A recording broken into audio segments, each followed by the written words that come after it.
Сайн байцгаана уу? Баянгол дүүргийн прокурорын газраас санаачлан AI-д суйрлан зохион байгуулж байгаа уура твчий нөлөөллийн арга хэмжээний талаар танилцуулж байна. Баянгол дүүрэг нь 62,800 өрх 236,400 хүн амтай олон нийтийн үйлчилгээний төв болон хүн ам ихээр төвлөрсөн онцлог дүүрэг юм.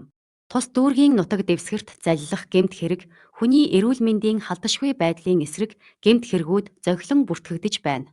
Өнгөрсөн жил Баянгол дүүргийн прокурорын газраас залилах гэмт хэрэгээс урьдчилан сэргийлэх чиглэлээр хуурдахгүй бол алдахгүй нөлөөллийн арга хэмжээг зохион байгуулснаар нийт гэмт хэргийн талаарх гомдол мэдээллээс бусад төрлийн гомдол мэдээлэл 12 хувиар, үүн дотроо залилах гэмт хэргийн талаарх гомдол мэдээлэл 68 хувиар тус тус буурсан байна.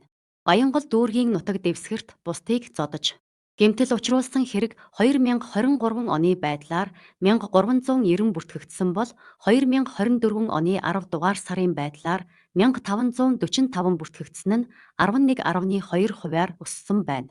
Энэ төрлийн гэмт хэргийн гаралтын шалтгаан нөхцөлийг хиймэл оюун ухаанд суурлан судалж үзэхэд 1-2 секундын хугацаанд үүсэж буй уур бухимдлаас болж гэмт хэрэгт холбогдож байна.